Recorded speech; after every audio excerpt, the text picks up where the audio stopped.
Good day, everyone. My name is Jonathan Nguyen. I'm Vice President of Strategic Programs at Fortinet, and thanks for joining me for this session where we're going to give you an update on where we are in cybersecurity, the threat environment, the operating environment, what's happening in digital transformation, and I think a path forward in a new approach, if you will, around cybersecurity and how we move beyond just network segmentation, but to include securing everything from that IoT edge across that traditional enterprise network and ultimately out to the public cloud as we move into a much more distributed environment.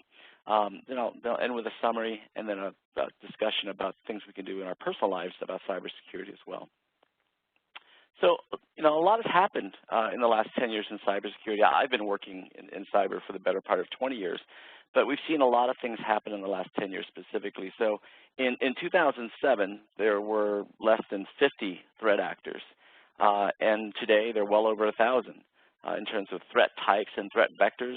10 years ago, there were less than 50, and today we're north of 1 million. The average alerts that were generated per individual firm 10 years ago was less than 1,000. Today, we're north of 1 million. The number of security vendors was less than 100, and today we're well in excess of 2,300. In fact, in my personal view, having been through all the industry trade shows like RSA, we're probably well above 5,000 at this point.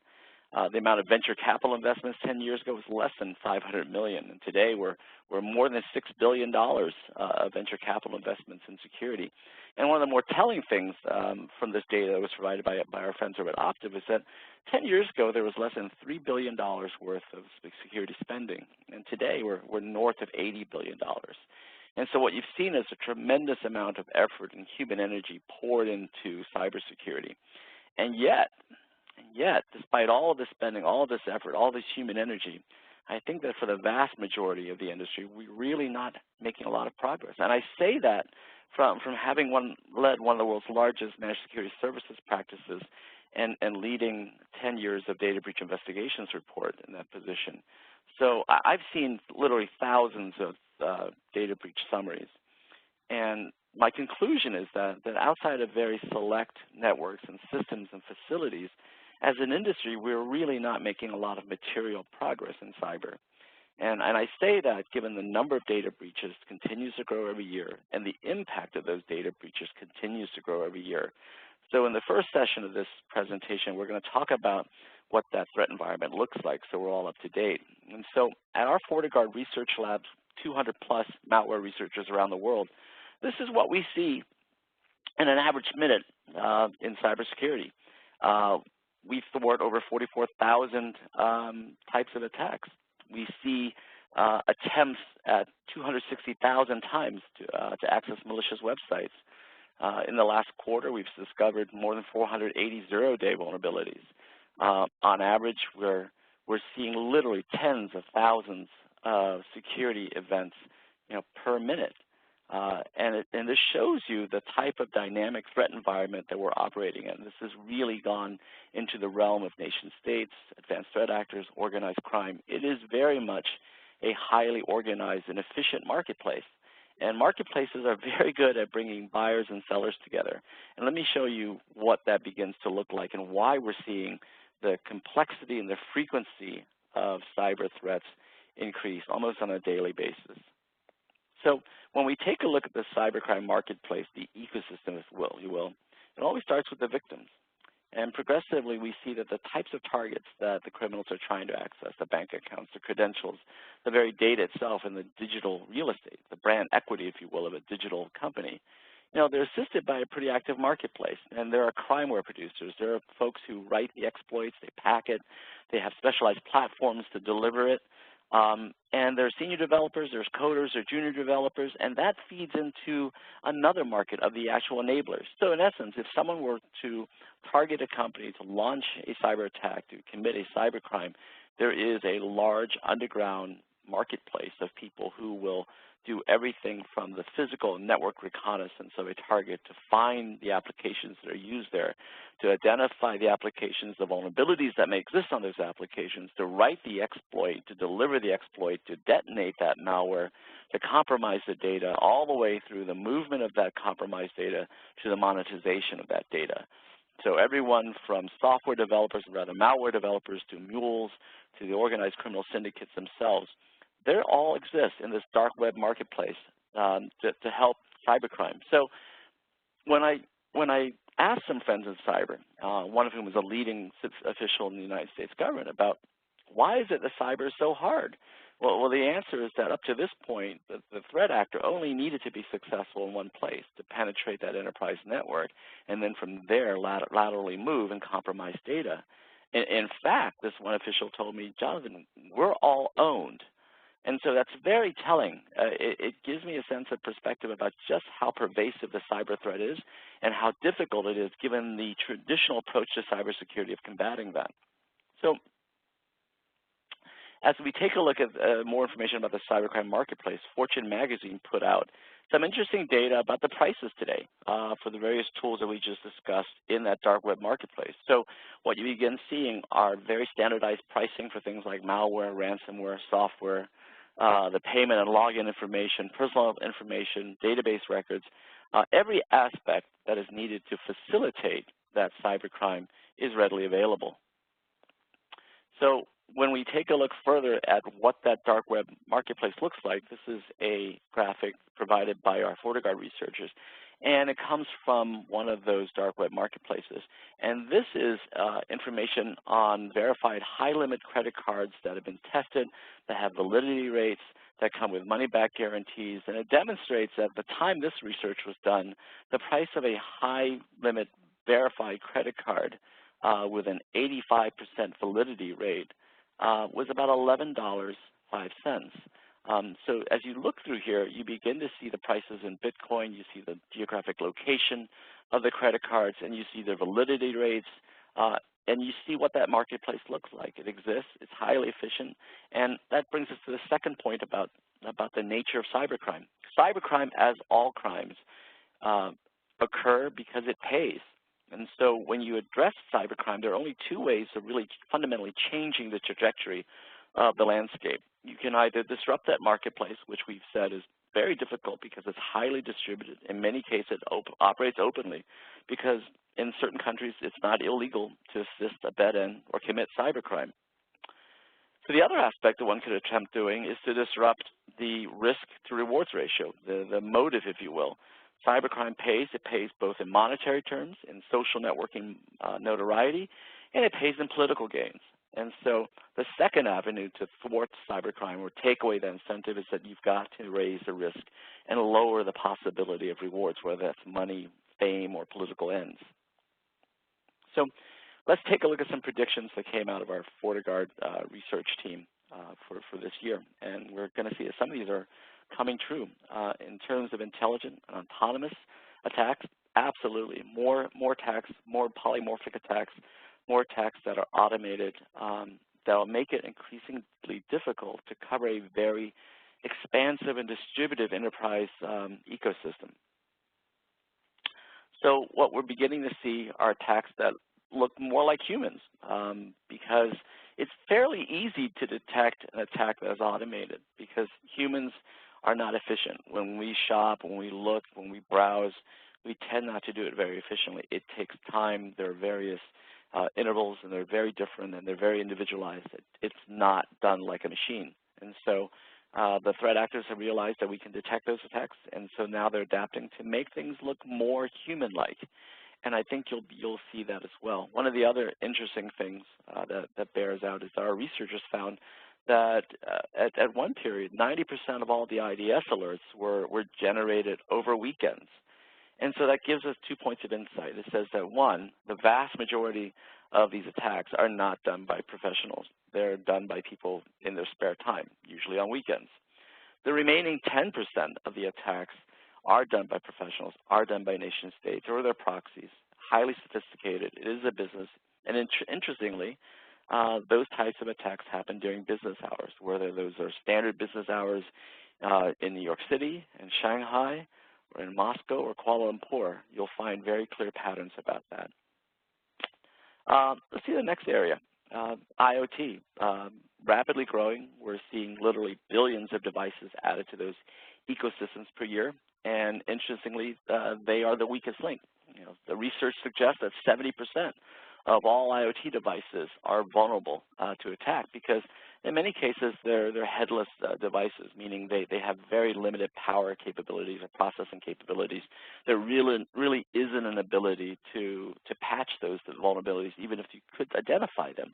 So the practical reality is that we're going to see IoT as one of the weaker links in cloud security, and we're expecting to see a lot more attacks designed to really exploit those endpoints for the client-side attacks against cloud providers. And so that's something that we're going to be watching out for. A short history about IoT cyber attacks. It's actually relatively not new. Beginning in 2010, we saw Stuxnet, which was an IoT attack against the Lufthansa enrichment plant in Iran, which ultimately led to the disablement of centrifuges and sabotage of the nuclear program in Iran. A year later, the Iranians claimed to commit a man-in-the-middle attack against a U.S. Sentinel, in this case an RFQ-170 drone, flying over Afghanistan. They were able, as they claimed, to take command of that drone and land it successfully in Iran, and then commit through re-engineering that drone to enter into serial production for the Iranians in the next year or two. 2013, we saw Australia's largest satellite company go bankrupt because of an IoT attack. We also saw reports of a dam north of New York City whose floodgate software were compromised, and someone had the ability to take control of those sluice gates. We also began seeing hospital pumps, medicinal pumps, insulin pumps that were hacked. We saw an example where the traffic lights in Michigan could have been compromised and controlled remotely. 2015, we began really seeing the movement from disruptive to destructive attacks and physical damage and material damage occur. The German steel mill whose furnace was turned on and could not be turned off until it was destroyed itself. We saw car transmissions and brakes being compromised and controlled remotely. And then I think the landmark event really in IoT attacks since 2010 was the series of attacks on the Ukrainian power grid and the disablement of that power grid for days. In many cases, that's a prelude to what will likely happen over the next couple of years. And then, of course, finally in 2016, we had indications of the state election systems being attacked and compromised as well. So that shows us just how distributed and integrated and interconnected our lives are, and it's only going to get more interconnected, and those exposures will grow. Ransomware made a big impact this year, and this week alone, with the advent of Bad Rabbit, we're seeing the rapid evolution of versions of malware that started off as statecraft, as malware that was compromised from the NSA in this case, and then let loose into the wild, into the black hat community, who in turn were able to turn that into malware. And then we began seeing that in both wiperware and ransomware generating across the industry. We think that progressively moving forward, ransomware will become more pervasive. Cybercrime is a lot like cattle. Cattle will graze and move on to the next pasture. In the last few years, we were able to make some pretty good strides in cyber in the financial services world. So as that particular industry became more resilient and more secure and a tougher target, the cyber criminals progressively moved to consumers and smaller businesses in a new threat vector, if you will. And that's where ransomware is. And we think that that's only going to expand, especially targeting consumers and large numbers of consumers for relatively small amounts. I think that when you think about a population of, say, 10,000 or a million victims, each paying $25 to $100 in Bitcoins, the rewards are pretty obvious, and the risks, as we said, are relatively low. 2017 also saw ransomworms. These are malware capabilities and viruses that have self-propagating capabilities. WannaCry and Petya first took advantage of default passwords. Bad Rabbit progressively began to launch multiple forms of exploits and compromise and then propagate itself through systems. I think this is something that we're going to watch for, and this is only going to spread further. This really hits at the heart of why network segmentation is so important. It is extraordinarily important that we identify anomalous behavior, detonation of malware, so that we can segment our networks off. And we're going to need to do that in a highly distributed way, and we're going to need to do that at speed and scale. And that's part of what we're going to discuss about why we need a new approach. Ransomware drives a huge need around network segmentation. So also, we've seen widely reported that there is a skill shortage somewhere in the neighborhood of 1 million to 2 million people. And that's very true. In addition to just the skill shortage, there's a huge shortage of experience. There quite simply aren't many people with 15 plus years of cybersecurity experience. I think at the highest level, if you take a look at the Fortune 2000, there are only 2,000 companies there. That's 2,000 CISOs at that level. And you say there's an equal amount in the public sector, roughly speaking about 5,000 C-level CISOs and security experts around the world. You know, I think cybersecurity at the heart is really a human-initiated problem operating at machine speed.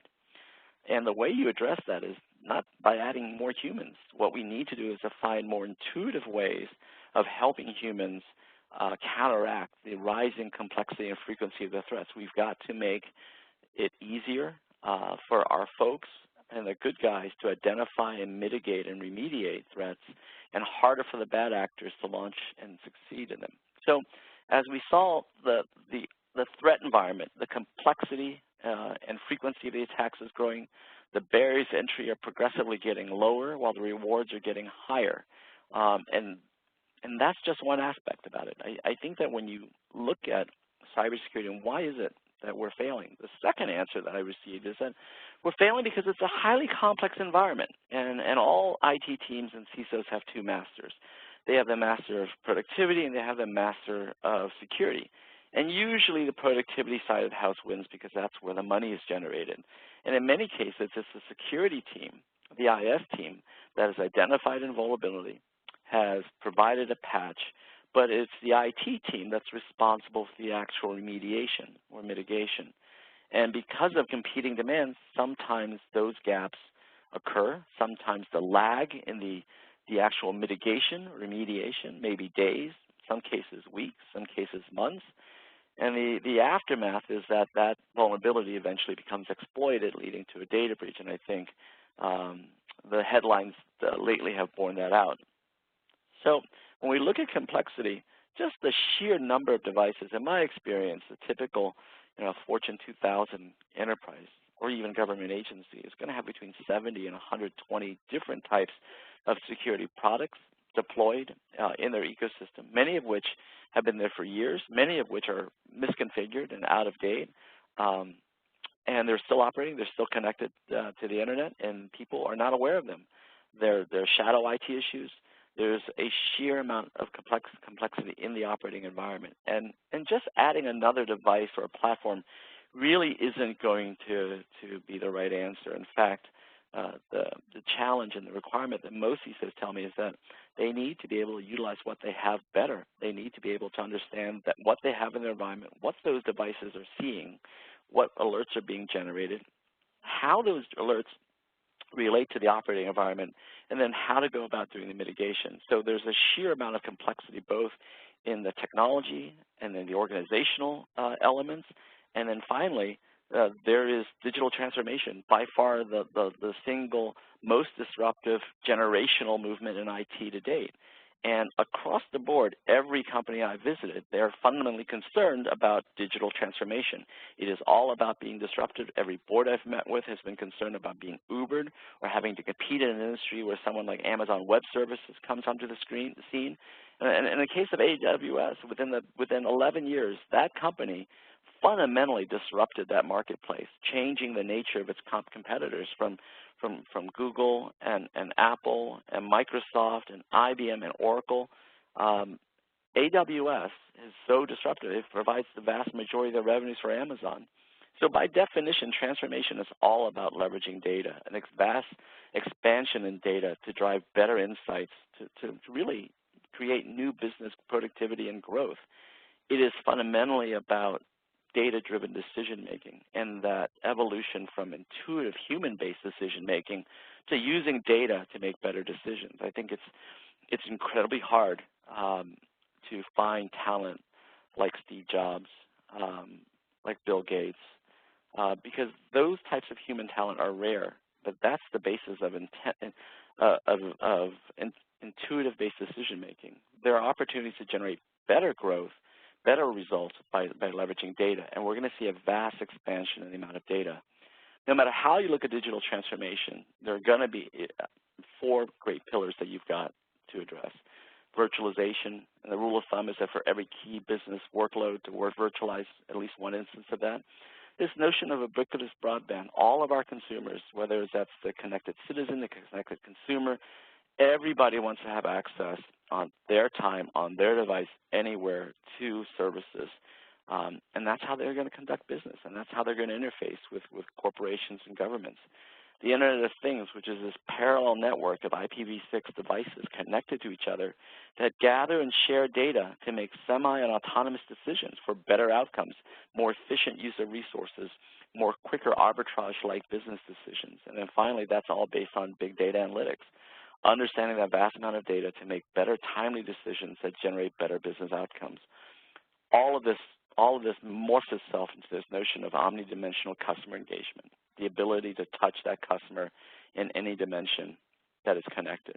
And that's going to expand complexity. There's no way around that. So what you see is that both the threat environment is growing in its frequency and complexity, the operating environment is growing in frequency and complexity around digital transformation, and we really even haven't talked about compliance, which is about to grow as well, from GDPR through the Defense Federal Acquisition Regulations and Supply Chain Regulations and PCI DSS and HIPAA, and all of the standards across the critical national infrastructure around the world that will require greater compliance with heavier fines and liability for the board.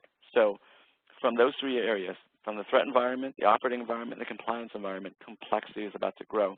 And yet we're going to ask that the same team that handles the environment today, the same team that's overwhelmed, they're going to need to address this challenge moving forward. And they're stressed, and we know this because we're missing out on basic elements. When we take a look at how data breaches occur, we're not really being popped by advanced nation-state zero-day attacks. We're being popped in many cases, in 90% of the cases, the breach itself was a result of an exploitation of a vulnerability that had been known, for which a patch had been available for more than 90 days. You know, the research I've seen consistently across my career in the last 11 years has been, look, 80% of the attacks could have been mitigated through simple to intermediate controls. 24% of the attacks would have been mitigated if multi-factor authentication were in play. Another 24% would have been mitigated if a rigorous approach to web application vulnerability management were deployed. So clearly what we're seeing is that those IT teams are overwhelmed. The perimeters, the traditional firewalls are completely disappearing. They're logically and physically disappearing because of shadow IT, because we're opening up those firewalls to let vendors access applications and letting stakeholders access those applications. So gradually, that traditional enterprise perimeter is very vulnerable, and it's disappearing. So how do we turn this around? You know, how do we become more aware, have more control? We have got to find a way of making that complexity work for us. We have got to convert the operating environment. And so the next iteration in security, in my opinion, is this notion of distributed network segmentation and virtualization. Up to this point, we've been segmenting our networks, but our networks are no longer the operating environment. We've gone from networks to ecosystems, and that ecosystem begins on that IoT edge, whether that's the connected vehicle, the virtual LAN, that IoT LAN, that home LAN, across that traditional enterprise network and into public clouds for hybrid cloud solutions. That's what the new ecosystem looks like. And segmentation has to expand across that. And up to this point, complexity and persistence are the keys, and they've been used against us by the bad guys. What we need to do is find a way to make it to our advantage. And the way you do that is by increasing the automation, and you automate that segmentation and virtualization of those workloads. And that's going to make it very, very difficult for the bad actors to actually succeed in cybercrime. We're essentially about to turn the tables on the bad actors because in this strategy, we change the risk-to-rewards ratio and fundamentally have the opportunity of changing the trajectory of cybercrime. Because if we execute the strategy, what we end up doing is making cybersecurity and our environments, our ecosystems, far harder to actually successfully attack, compromise, and monetize the rewards. And let's talk about how we actually go about doing this. So in traditional environments, you have what is displayed here, a network edge that is dominated by firewalls and next-generation firewalls. As those companies expand into enterprises, they have campus environments, they have branch offices, all of which will need to be secured. The public cloud environment appears, and the movement to the cloud and cloud-first strategies begin to drive organizations to adopt cloud. In fact, every organization I've met with uniformly has agreed that they will move to the cloud. It's only a question of when, and that when is determined by the degree of visibility and control. And all of these segments need to be connected. These segments, if you will, are actually opportunities for detection and visibility. On the traditional enterprise edge, it's the next generation firewall, progressively moving across that ecosystem, across that traditional enterprise network, our internal segmented firewalls, and then into the public cloud through CASBs and more next generation firewalls. What I see for the first time through the Fortinet Security Fabric is an ability to have automated visibility and deep control across that. And it's really happening for the first time because those FortiGates, whether they're virtualized or hardware-based, are all interconnected. There is a FortiSIM product that ensures that each of these devices share information, gather information, and then respond with the latest threat information from FortiGuard's labs. And by the way, the Fortinet Security Fabric extends to third parties as well. I think we all recognize that there are multiple legacy products that are in play, and going forward, we understand that CISOs look at products and technologies as resources, and you've got to be able to deploy and support technology requirements that were 3 years old, current, and 3 years into the future. But what you see here is the ability to have visibility across that campus environment, that branch environment, across the various zones and segments of the enterprise network, and into the public cloud. So Fortinet's Security Fabric is on the AWS Marketplace, it's on the Google Marketplace, it's on Azure's Marketplace, it's on IBM's Marketplace, and then that list of public marketplaces for public clouds is going to grow. And what that gives you then is the ability to have truly end-to-end visibility, detection, and control across that IoT edge all the way to the cloud. And so now what you've done is that you've turned that traditional enterprise network, which you see in the center there, that's traditional graphic, and we've distributed. And so what was a hub and spoke architecture now looks a lot more like a botnet because it is distributed. It is much, much more secure and resilient.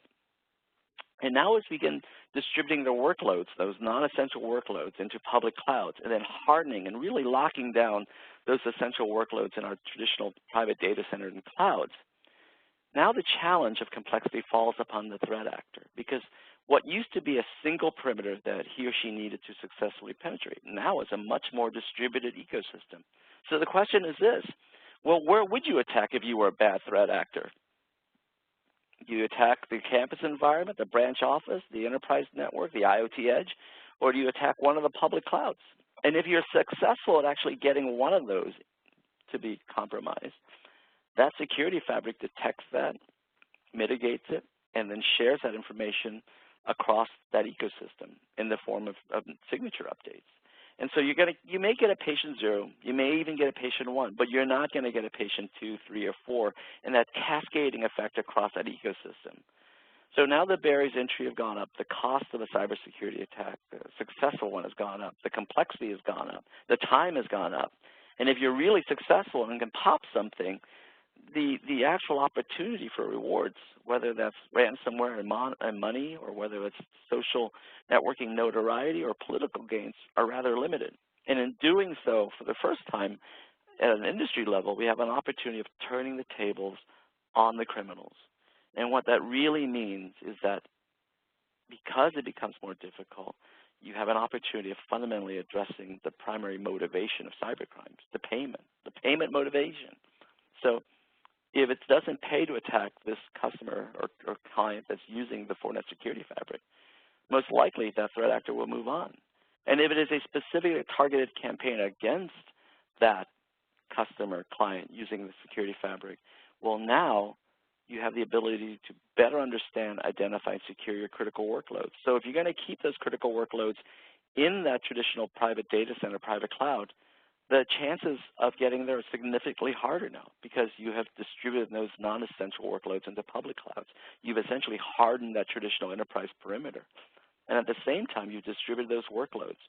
And then you go through a very systematic way of monitoring your sysadmins, privileged access users, and monitoring your critical workloads. And so you've raised the complexity and the cost of that data breach. And in the advent of that data breach, there are all types of mitigation opportunities so that it's not a material impact on that enterprise, whether that's in the form of having incident response plans and incident response retainers all the way through cyber insurance. The end result is that the breach may be inevitable, but the impact need not be materially damaging to that enterprise. And that's a very significant movement in the industry. And in my opinion, that is far more significant than really any next generation product or platform. And at the heart of why the security fabric is so disruptive and is so important is that what you have here is the ability to offer security at speed and at scale. And scale is important because I think that we can be successful at security in very discrete segments and facilities and networks, but it's very difficult to be secure across a very highly distributed global ecosystem. And speed is important as well. So 5 years ago, I was speaking to some officials at a national cyber command, if you will, and they told me the interval between the time of the detonation of malware to the point of irrecoverable damage was about 30 minutes, and that was in 2012. In 2016, I spoke to the current folks in that command, and they told me the interval was between 8 to 10 minutes, and that's why doing at speed and scale becomes critical, because you need to be able to detect that first detonation of that malware, and then you need to be able to understand what's happening, the context in which it's happening, and you need the ability to segment that network, ensuring first of the most critical workloads are secure, progressively moving outwards to the less secure ones. And that's why speed and scale are so important, and that's why that Fortinet security fabric is so different, because it does that. It provides security across that enterprise at speed and scale. And so when we're looking at security requirements in cloud specifically, you're going to need to have a unified security framework, because you cannot have one type of framework for your traditional environment and then another one for your cloud environment. So in selecting the cloud service provider, make sure it's one that can support a security framework that you're going to have deployed in your own enterprise environment. And keep in mind, there are 5 key requirements that I always look for. One, of course, is that CASB cloud, as you see in that graphic. CASBs are incredibly important as an additional gateway to cloud services for access control and for stateful verification of your data in that cloud. But when you're talking to cloud providers, make sure they're going to offer auditing and pen testing of your environment. When you begin thinking about moving applications to cloud providers, really take a look at what you're moving and the readiness of your applications to be migrated. In one case, I know of an enterprise that had 1,200 applications, and they were about to move them to cloud. Most of them were organic or proprietary to that enterprise. Many of them had not had vulnerability analysis, and so you're going to need to really determine which applications are ready to be migrated to the cloud before you do that on a wholesale basis. You're also going to need to make sure that the security levels can scale, and not only on a seasonal basis, but they need to scale as organizations grow, or they need to be able to scale if you're under a cyber attack, whether it's a DDoS attack or otherwise. But you're going to need to be able to scale if you're moving data back and forth, for instance, and from a business continuity perspective as well. And finally, integrated intelligence. You've got to have that. At Fortinet, we have over 3.3 million devices deployed around the world by our customers who've given us permission, and we gather telemetry and intelligence from those devices, and so we understand what's happening across small, medium businesses as well as large global enterprises and government agencies. I think that when you look at the amount of Fortune 2000 and nation states that utilize Fortinet, you begin to see a very broad intelligence capability for collection. And then automation and segmentation. You've got to have the ability to automate the detection and segmentation across that cloud environment, east, west, north, south, and you've got to make sure that that virtualized firewall and the hypervisor can all scale. So take a look at those requirements and considerations as you begin your own migration into the cloud. And so at the heart of this entire exercise are some basic ideas about how to secure that digital ecosystem. And fundamentally, there are three things that you need to be mindful of. I think the first part is learn. Identify the devices within your security fabric or ecosystem today. Asset management is key, followed by vulnerability management. Like I said, I've seen thousands of data breaches in my 20 years in cyber, and one thing that comes clear is that in many cases, the threat actor had a better idea, a network map, than the actual CISO and the IT team. Understanding what's in your environment, what's operating in your environment, its state becomes critical because you really can't protect what you don't see. And once you understand what's operating, what needs to be patched, what needs to be remediated, if you can't patch it, then you can certainly put mitigating controls around that. If it's an application that's too critical to be patched because you don't understand the unintended consequences or the downstream consequences of patching that application or taking it offline, then make sure you've got a next generation firewall or an internal segmented firewall around that zone to make sure that the traffic going through will be caught, because those signatures will be updated. And that's segmentation as well. Once you identify what's in that environment and decide really, what device, whether that's an IoT device or otherwise, it's going to be what you'll manage, what you'll tolerate, and what is a rogue and what will not be tolerated, then you can create segments. And if you take a look at that graphic on the right-hand side of the page, essentially each of those circular zones is a segment, from the critical assets moving out to managed assets to those IT environments. All of those zones, those lines between them, that nexus between the control planes of those zones are your points of visibility and detection and segmentation. And if you can do that across that IoT edge, across that enterprise network, into the public clouds, and do it at speed and scale, you really will move into this next generation of security services. And by doing that risk management strategy, if you will, you go about delivering a high order of protection through the Fortinet security fabric. And it's a wide set of policies, a tremendous amount of automated, deep visibility and control. And with that, I'll bring this session to an end. Again, my name is Jonathan Nguyen. I'm Vice President of Strategic Programs at Fortinet. Thank you for your time and consideration. Thank you.